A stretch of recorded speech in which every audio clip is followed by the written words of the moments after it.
dear students, today we are going to see pronoun. आता नेमकं pronoun कशाला म्हणायचं? Yesterday we have seen that parts of speech. Topic you have learned noun. Now second topic pronoun. What is pronoun?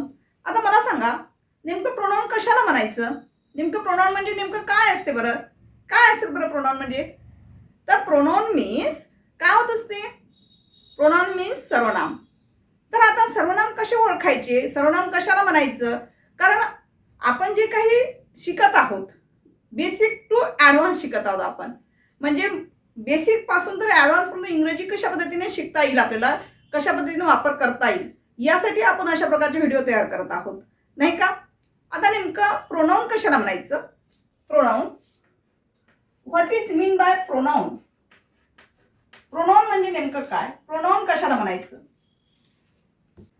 The word which is used in place of noun is called pronoun. Used in place of noun. Place of noun. म्हणजेच काय? नावाच्या ऐवजी वापरण्यात येणारा शब्द म्हणजे सर्वनाम. सरळ सोप्या भाषेमध्ये लक्षात ठेवायचं आहे तुम्हाला. म्हणजे नेमकं कसं लक्षात ठेवायचं आहे? आता आपण एक्झाम्पलच्या माध्यमातून लक्षात घेऊया की जेणेकरून सर्वनाम जर वाक्यात आलं असेल तर सर्वनाम कशा पद्धतीने वापरले जाते. जसे की फॉर एक्झाम्पल, एखादं एक्झाम्पल बघूया. रवी इकडे ये, रवी इथे बस, रवी ते आण, रवी दुकानात जा. हे जे आपण रवी रवी रवी हे प्रत्येक वेळेस वापरतो आहोत, हे वाक्य संयुक्तिक वाटतंय का तुम्हाला? आपण प्रत्येक वेळेस वापरू शकत नाही, चांगलं वाटत नाही. मग अशा वेळेस आपण काय करत असतो? अशा वेळेस आपण सर्वनामाचा वापर करत असतो, म्हणजेच प्रोनाउनचा वापर करत असतो. मग अशा वेळेस कसं वापरणार आपण? सिद्धांत हुशार आहे, सिद्धांत खूप अभ्यास करतो, सिद्धांत खेळतो, सिद्धांत पळतो. तर हे जे सिद्धांत हुशार आहे, सिद्धांत खेळतो, सिद्धांत पळतो, हे काय वाक्यामध्ये? सिद्धांत हे नाऊन झालेलं आहे, म्हणजेच नाव झालेलं आहे, नाम झालेलं आहे. पण आपण त्याच्याऐवजी वापरण्यात येणारा शब्द, कारण त्याच्याऐवजी त्याच्याविषयीच बोलायचे आपल्याला, पण त्याच्याऐवजी वापरण्यात येणारा शब्द कसा आहे? तो म्हणून वापरावा लागेल. म्हणजे जसं की सिद्धांत हुशार आहे, मान्य आहे. सिद्धांत अभ्यास करतो असं न म्हणता तो खूप अभ्यास करतो, तो खेळतो असं तुम्हाला त्या ठिकाणी तोचा वापर करून ते वाक्य पूर्ण करावं लागेल. याला म्हणतात सर्वनाम. त्याला काय म्हणायचं? प्रोनाउन. ठीक आहे. तर बघा आता प्रोनाउन्स कोणती असतात, सर्वनामे ही जी आहे ही कोणती असतात बघा. तर सर्वनाम जी आहे ही I, we, they, you, he, she, it, ETC म्हणजेच एक्सेट्रा, ही सर्व काय आहेत? प्रोनाउन आहेत. बरोबर आहे. तर यामध्ये सुद्धा वाक्याच्या नुसार तुम्हाला प्रोनाउन ओळखता आलं पाहिजे. विद्यार्थी मित्रांनो, वाक्याच्या नुसार त्या ठिकाणी तुम्हाला प्रोनाउन ओळखता आलं पाहिजे की दिलेल्या वाक्यात हे प्रोनाउन आलेलं आहे. कारण याच्या व्यतिरिक्त सुद्धा काही प्रोनाउन सुद्धा असतात. तर या संदर्भात आपण काही पहिलेच एक्झाम्पल बघूया की म्हणजे तुमची जी कन्सेप्ट आहे प्रोनाउनची ती नेमकी क्लिअर होऊन जाईल, लवकर लक्षात येईल. ठीक आहे. फॉर एक्झाम्पल, आता प्रोनाउन कसं ओळखायचं वाक्यामध्ये? या जसं की आपण नाऊन ओळखताना कशा पद्धतीने ओळखलं मागच्या व्हिडिओमध्ये टाकलेलं आहे, ते तुम्ही बघितलेलं असेल. तर त्या पद्धतीनं. तर आता प्रोनाउन ओळखण्यासाठी कशा पद्धतीने वापर करायचा किंवा कशा पद्धतीने ओळखायचं हे आपण एक्झाम्पलच्या माध्यमातून लक्षात घेऊया. He lives in Nagpur. In Nagpur. She is very beautiful.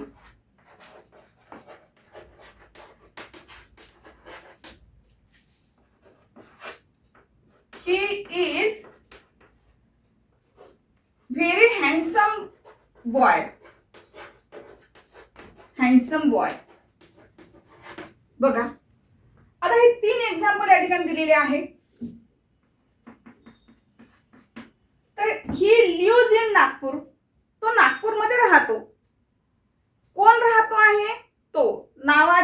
ऐवजी वापरण्यात येणारा शब्द म्हणजेच काय झाला, प्रोनाउन झालेला आहे. राईट. नावाच्या ऐवजी इथे आपण नाव लिहिलं का, नाही, त्याऐवजी आपण काय घेतलेलं आहे, ही. आपण असं म्हटलंय का सिद्धांत लिव्ज इन नागपूर असं म्हटलेलं आहे का, नाही. कारण आपण नाऊन जर आपण सिद्धांत घेतलं असतं तर सिद्धांत हे काय झालं असतं, नाऊन झालेलं असतं, जे की आपण कालच्या व्हिडिओमध्ये बघितलेलं आहे. ठीक आहे. ज्या विद्यार्थ्यांना जर नाऊन बघितलेलं नसेल त्या विद्यार्थ्यांनी कालचा व्हिडिओ बघा, की जेणेकरून तुम्हाला त्यावरून लक्षात येईल की नाऊन नेमकं कशाला म्हणायचं. ठीक आहे. तर प्रोनाउन वापरताना त्या ठिकाणी आपण फक्त कशाचा वापर करणार, he, she, it, I, we, they, you यापैकीच त्या ठिकाणी वाक्यामध्ये येईल. तर या ठिकाणी इथे आलेला जो आहे हे काय आलेलं आहे, ही हे काय आहे, प्रोनाउन आहे. तो नागपूरमध्ये राहतो.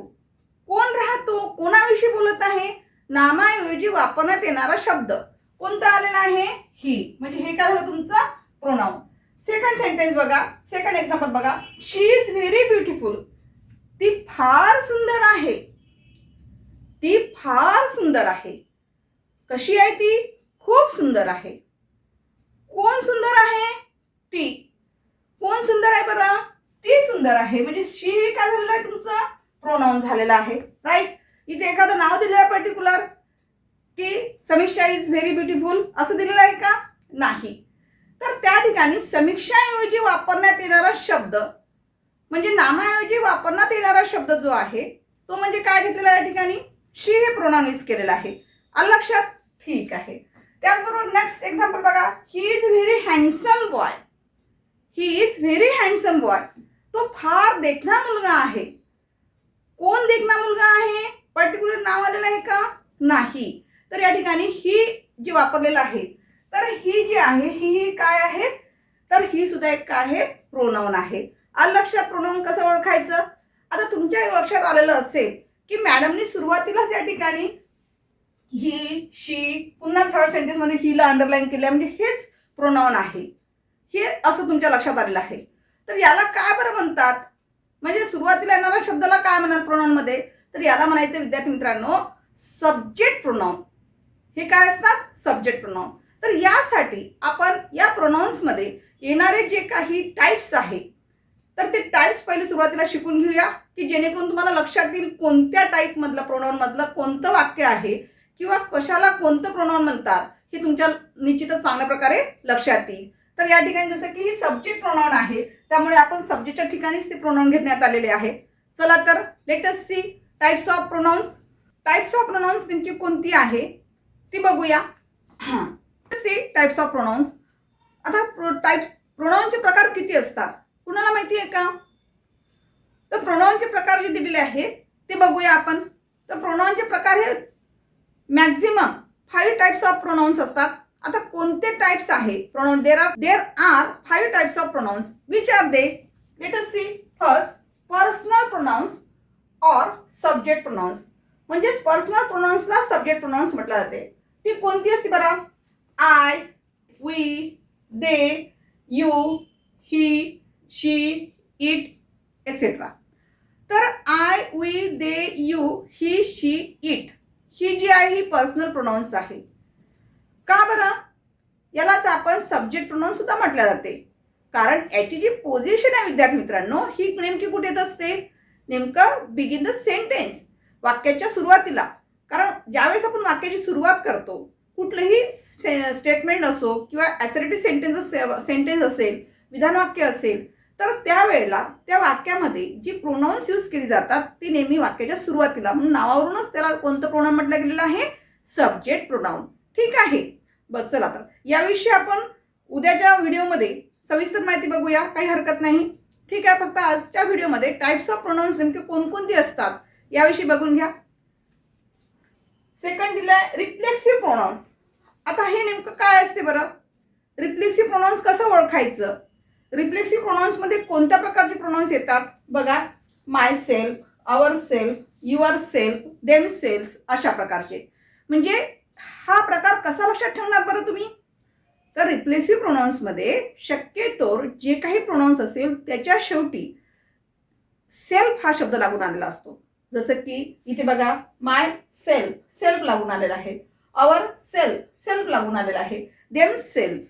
त्यामुळे तुम्हाला जर असं वाक्य आलेलं असेल तर अशा वेळेला त्या ठिकाणी सरळ सरळ ओळखायचं आपल्याला की हे जे आहे, जे तुम्हाला बोलताना किंवा कॉम्पिटिटिव्ह एक्झाममध्ये प्रोनाऊन्सचे प्रकार विचारले जातात किंवा तुमच्या परीक्षेमध्ये सुद्धा आयडेंटिफाय द प्रोनाऊन्स कोणत्या प्रकारचं आहे, तर अतिशय इम्पॉर्टंट इन्फॉर्मेशन दिलेली आहे या ठिकाणी. तर ते तुम्ही नीट लक्षात द्या किंवा त्या ठिकाणी नोंद करून घ्या किंवा कॉपी डाऊन करायचं किंवा नोट डाऊन करून घ्यायचं.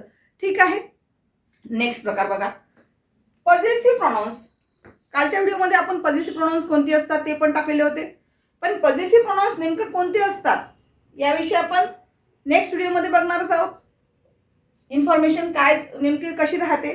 तर पॉझेसिव्ह प्रोनाऊन्स जे असतात युअर्स, हर्स, माइन, देअर्स, म्हणजे ही जी प्रोनाऊन्स असतात याला शक्यतोवर काय केलेलं असते, केसेसमध्ये याचं रूपांतर झालेलं असते. आता नेमकं आपण ज्यावेळेस सविस्तर माहिती शिकणार त्यावेळेस याविषयी तुम्हाला सविस्तर व्हिडिओ येऊन जाईल.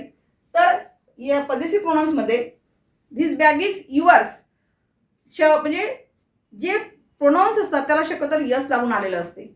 युअर्स या हर्स, माइन, देअर्स अशा प्रकारचं. म्हणजे धिस बॅग इज युअर्स, ही बॅग तुझीच आहे, दुसरी कुणाचीच नाही आहे, तुझीच आहे किंवा तुमचीच आहे अशा प्रकारचं. ऑब्जेक्ट प्रोनाऊन्स नेक्स्ट टाईप कोणता दिलेला आहे, ऑब्जेक्ट प्रोनाऊन्स. ऑब्जेक्ट प्रोनाऊन्स म्हणजेच काय, कर्म सर्वनामे. कर्म सर्वनामे म्हणजेच काय तुम्हाला माहिती असेलच.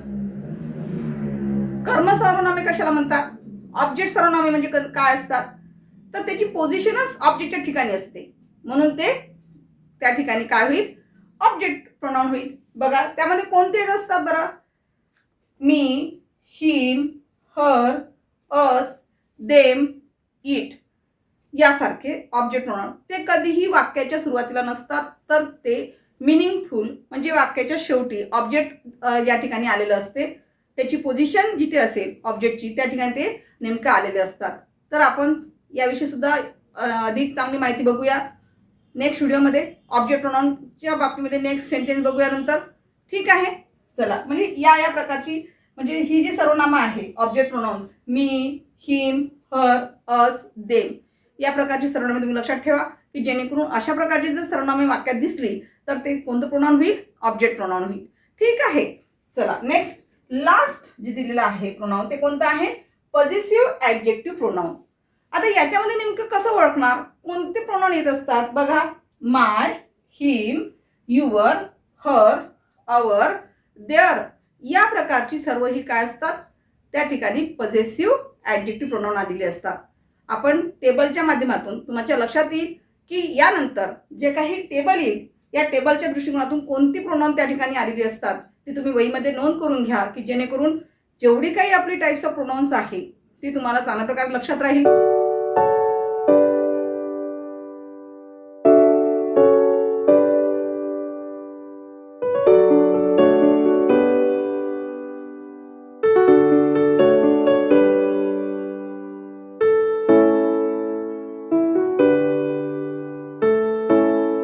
आजच्या तासामध्ये प्रोनाऊन नेमकं काय आहे, what is mean by pronoun, कशाला म्हणायचं ते आपण बघितलेलं आहे. त्याचबरोबर टाइप्स ऑफ प्रोनाऊन्स बघितलेले आहे. ही सर्व माहिती तुम्ही वहीमध्ये नोंद करून घ्या की जेणेकरून तुम्हाला अभ्यास करताना ती सोपी जाईल. वाक्याचा वापर इंग्लिशमध्ये करत असताना ज्यावेळेस आपण सेंटेन्स तयार करतो त्यावेळेस वापर करत असताना सुद्धा ती काय होईल, इझी होईल. In the next video, we will see the remaining portion of this topic. Thank you.